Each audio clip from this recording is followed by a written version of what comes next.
السلام علیکم دوستوں، کیسے ہیں آپ سب؟ زیڈ ٹی وی میں خوش آمدید۔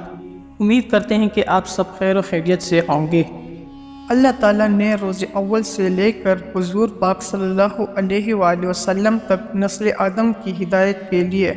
بہت سے برگزیدہ پیغمبروں کو نبوت عطا کی تاکہ وہ لوگوں کو توحید کا درس دیں اور دین حق سے روشناس کروائیں۔ خدا ذوالجلال نے انسانوں کی ہدایت کے لیے جن ہستیوں کو چنا، ان میں سے ایک حضرت موسیٰ علیہ السلام بھی ہے، جنہیں بنی اسرائیل کی ہدایت کا کام سونپا گیا۔ حضرت موسیٰ علیہ السلام کا ذکر قرآن مجید کی 30 سے زیادہ سورتوں میں آیا ہے،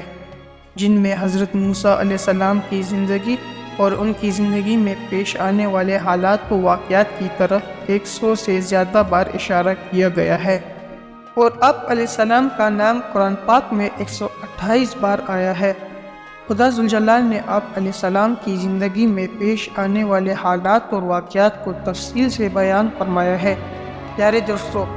بنی اسرائیل وہ قوم ہے جن کو خدا ذوالجلال نے بہت سی نعمتیں عطا کی، لیکن یہ قوم پھر بھی نافرمانی کرتی رہی۔ خدا ذوالجلال نے اس نافرمان قوم کی اصلاح کے لیے بے شمار انبیاء کرام کو مبعوث فرمایا۔ اس کے باوجود یہ قوم صراط المستقیم پر نہ آئی۔ یہ قوم اتنی بدبخت تھی کہ انبیاء کرام کو نقصان پہنچانے سے بھی گریز نہیں کرتے تھے، اور خدا ذوالجلال کے ان خاص بندوں کی کھلی نشانیاں اور معجزات دیکھ کر بھی ہدایت قبول نہیں کرتے تھے۔ یہ قوم مصر میں فرعون کی غلامی میں زندگی گزار رہی تھی،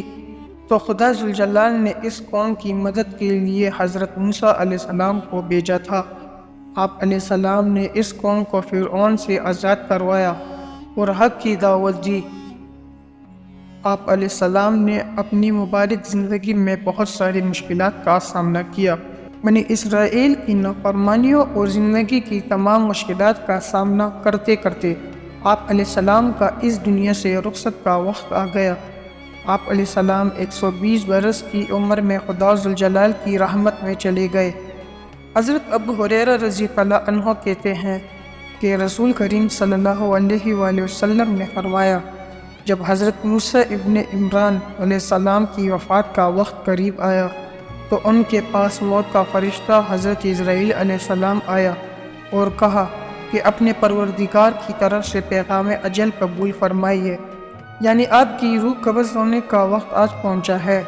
واصل الہی ہونے کے لیے تیار ہو جائیے۔ ان حضرت صلی اللہ علیہ وآلہ وسلم نے فرمایا کہ حضرت موسیٰ علیہ السلام نے یہ سن کر موت کے فرشتے کو تمانچہ رسید کر دیا، جس سے ان کی آنکھ پھوٹ گئی۔ ان حضرت صلی اللہ علیہ وآلہ وسلم نے فرمایا کہ موت کا فرشتہ دربار الہی میں واپس گیا اور عرض کیا کہ پروردگار، آپ نے مجھے روح قبض کرنے کے لیے اپنے ایک ایسے بندے کے پاس بھیجا جو موت نہیں چاہتا، اور یہ کہ اس نے میری آنکھ بھی پھوڑ دی ہے۔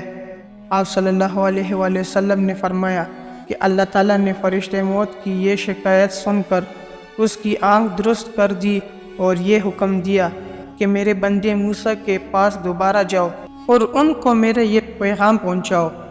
کہ کیا تم طویل زندگی چاہتے ہو؟ اگر تم طویل زندگی چاہتے ہو تو کسی بیل کی کمر پر اپنا ہاتھ یا دونوں ہاتھ رکھ دو، تمہارے اس ہاتھ یا دونوں ہاتھوں کے نیچے جتنے بال آ جائیں گے،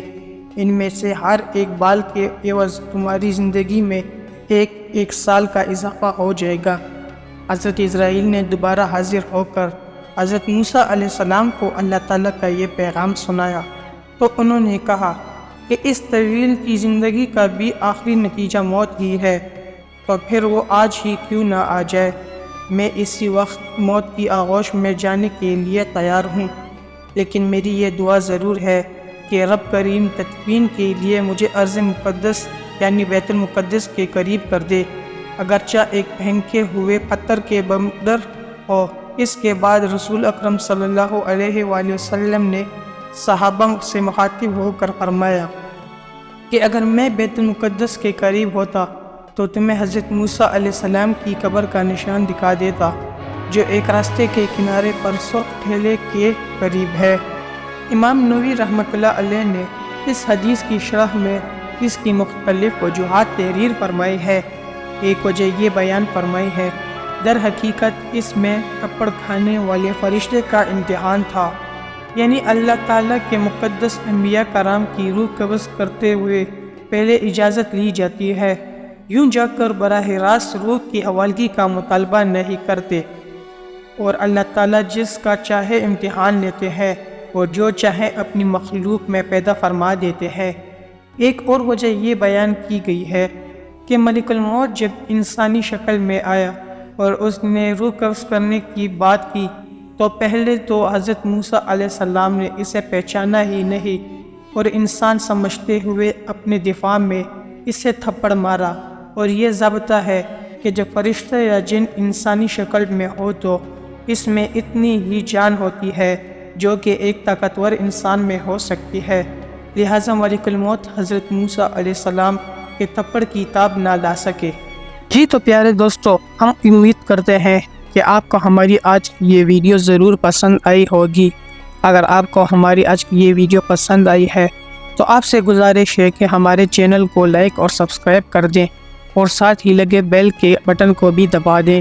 تاکہ آپ کو ہماری آنے والی مزید معلوماتی ویڈیو کا نوٹیفیکیشن بر وقت ملتا رہے۔ اللہ تعالیٰ آپ سب کو اپنے حفظ و امان میں رکھے، آمین ثم آمین۔